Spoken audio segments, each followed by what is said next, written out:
আমি মনোজ দাস। এখনকার আলোচনার বিষয় বাংলাদেশের ক্ষমতার অলিন্দে ঘটে যাওয়া এক অভাবনীয় রদবদল। প্রধানমন্ত্রী তারেক রহমান খলিলুর রহমানকে পররাষ্ট্রমন্ত্রী হিসেবে নিয়োগ দিয়েছেন। উপরতলায় এটি একটি সাধারণ প্রশাসনিক সিদ্ধান্ত, একজন টেকনোক্র্যাটকে পদটি দেয়া হয়েছে এমনটা মনে হলেও এর গভীরে লুকিয়ে আছে দিল্লি, ঢাকা এবং ওয়াশিংটনের এক ত্রিমাত্রিক ভূরাজনৈতিক সমীকরণ। আর সবচেয়ে বড় কথা, এই নিয়োগের মাধ্যমে সেনাপ্রধান জেনারেল ওয়াকারুজ্জামানকে একটি সূক্ষ্ম কিন্তু কড়া বার্তাও দেওয়া হয়েছে। আজকের ভিডিওতে আমরা ইনসাইড স্টোরি বিশ্লেষণ করব খবরের অন্তরালের খবর নিয়ে, যে কিভাবে অজিত ডোভালের দেয়া সন্ত্রাসী তালিকা এবং দোহা দিল্লি বৈঠকের সমীকরণ খলিলুর রহমানকে কিভাবে এই মসনদে, এই পদে বসিয়েছে। বন্ধুরা, রাজনীতিতে কোনো কিছুই কাকতালীয় নয়। তারেক রহমান যখন রাষ্ট্র ক্ষমতার হাল ধরলেন তখন সবার নজর ছিল কে হচ্ছেন পররাষ্ট্র দপ্তরের মতো গুরুত্বপূর্ণ মন্ত্রণালয়টির কর্ণধার। অনেক নামই ভাসছিল, আমি নিজেও একটি প্রতিবেদনে সেসব নামের কথা বলেছি আপনাদের, তার মধ্যে পররাষ্ট্র দপ্তরও ছিল। কিন্তু খলিলুর রহমানের নাম যখন পররাষ্ট্রমন্ত্রী হিসেবে ঘোষিত হলো তখন সাউথ ব্লক থেকে পেন্টাগন সবখানেই একটা স্বস্তির নিঃশ্বাস দেখা গেল। কেন স্বস্তির নিঃশ্বাস? কারণ খলিলুর রহমান কেবল একজন ঝানু কূটনীতিক নন, তিনি হচ্ছেন সেই ব্যক্তি যাকে ভারত এবং যুক্তরাষ্ট্র দুই পক্ষই আস্থাশীল বলে মনে করে। ইউনূস এবং মোদির প্রথম সাক্ষাৎ বিমস্টেক বৈঠকের সাইডলাইনে যে হয়েছিল গত বছর, সেটা কিন্তু খলিলুর রহমানের দৌত্যে। এই আস্থার পেছনের গল্পটা তখন থেকেই, আর সেটা জমাট বাঁধে গত বছর দিল্লিতে কয়েক মাস পর। কিভাবে জমাট বাঁধল আপনাদের মনে করিয়ে দিই। গত বছর দিল্লিতে একটি অত্যন্ত গোপনীয় কিন্তু উচ্চ পর্যায়ের বৈঠক হয়েছিল। সেখানে ভারতের জাতীয় নিরাপত্তা উপদেষ্টা বা এনএসএ অজিত ডোভালের সাথে খলিলুর রহমানের দীর্ঘ আলোচনা হয়। শুধু দিল্লি নয়, এর ফলো আপ বৈঠক হয়েছিল কাতারের রাজধানী দোহায় কয়েকদিন পরেই। সবচেয়ে ইন্টারেস্টিং বিষয় কি জানেন? এই দোহা বৈঠকে ভারতের পাশাপাশি উপস্থিত ছিলেন যুক্তরাষ্ট্রের কূটনৈতিক প্রতিনিধিরা। যুক্তরাষ্ট্রের রাষ্ট্রদূত ক্রিস্টেনসেন তিনিও দিল্লির বৈঠকেও উপস্থিত ছিলেন, তবে তিনি প্রত্যক্ষভাবে আমন্ত্রিত হয়ে যে সেই বৈঠকে ছিলেন তা নয়। তো অর্থাৎ বাংলাদেশের রাজনৈতিক ভবিষ্যৎ নিয়ে দিল্লি এবং ওয়াশিংটন একটি কমন গ্রাউন্ড বা ঐকমত্যে পৌঁছেছিল। আর সেই ঐকমত্যের কেন্দ্রে ছিলেন যে মানুষটি, তার নাম কিন্তু খলিলুর রহমান। কারণ বাংলাদেশের অন্তর্বর্তী সরকারের প্রধান উপদেষ্টা মোহাম্মদ ইউনূস তখন সাইডলাইন হয়ে গেছেন। ওয়াশিংটনের অগ্রাধিকার ছিল ইন্দো প্যাসিফিকে চীনের প্রভাব হ্রাস করা। আর ভারত পরিষ্কার বার্তা দিয়েছিল, বাংলাদেশে কার সরকার থাকলো তার চেয়ে বড় কথা হলো ভারতের কাছে ভারতের নিজস্ব নিরাপত্তা উদ্বেগ, সিকিউরিটি কনসার্নস। কে আসবেন তাকে নিরসন করবার জন্যে, যে সর্বোত্তম ব্যক্তি তাকেই ভারত পছন্দ করবে। খলিলুর রহমান সেই জায়গায় নিজেকে ভারতের কাছে বিশ্বাসযোগ্য হিসেবে প্রমাণ করেছেন, আর আমেরিকার কাছে তিনি তো প্রথম থেকেই বিশ্বাসযোগ্য, এবং সেই জন্যে তিনি আমেরিকার নাগরিক, সাথে সাথে বাংলাদেশের দ্বৈত নাগরিক, কিন্তু তিনি আমেরিকার কাছের মানুষ আগে থেকেই। তো এই নিয়োগ আসলে আমেরিকার যতনাথ, কারণ আমেরিকা তো তিনি প্রথম থেকেই আছেন, তিনি আসলে এই নিয়োগটি ভারতের দীর্ঘদিনের চাপের এবং একই সঙ্গে সফল কূটনীতির ফসল। এবার আসি সবচেয়ে চাঞ্চল্যকর তথ্যটিতে। গত নভেম্বরে দিল্লিতে কলম্বো সিকিউরিটি কনক্লেভ বৈঠকে অজিত ডোভাল খলিলুর রহমানের হাতে একটি খাম তুলে দিয়েছিলেন। এটা আপনারা বিভিন্ন সংবাদ মাধ্যম থেকে জেনে গেছেন। সেই খামে ছিল ভারতের উত্তর পূর্বাঞ্চলের উলফা, NSCN-K ইত্যাদি বিচ্ছিন্নতাবাদী গোষ্ঠীগুলোর বাংলাদেশে থাকা গোপন আস্তানার খবর, তাদের ঠিকানা ও বাংলাদেশের নিজেদের সন্ত্রাসী শিবিরের একটি দীর্ঘ তালিকাও সেখানে ছিল।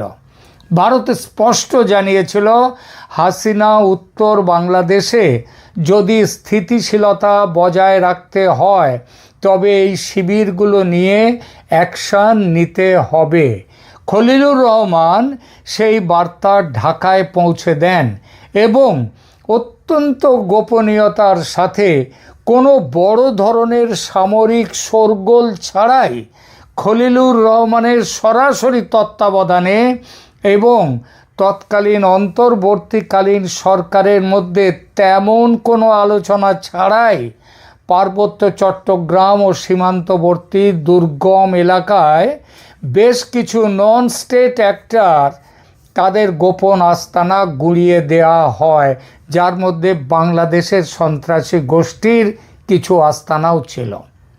এই অভিযানের বিশেষত্ব ছিল যে, আগেই বলেছি, এটি প্রচলিত সামরিক চ্যানেলের চেয়ে ইন্টেলিজেন্স লেড বা গোয়েন্দা নির্ভর এই অভিযান ছিল, যা খলিলুর রহমানের ব্যক্তিগত ট্র্যাক রেকর্ডকে ভারতের কাছে অত্যন্ত বিশ্বাসযোগ্য করে তুলেছে। এই যে ইন্টেলিজেন্স বেসড অপারেশন, এটি প্রথাগত সামরিক চ্যানেলের বাইরে গিয়ে পরিচালিত হয়েছিল। আর এখানেই সেনাপ্রধান জেনারেল ওয়াকারুজ্জামানের জন্য প্রথম সংকেতটি ছিল, বাবা সাবধান থেকো।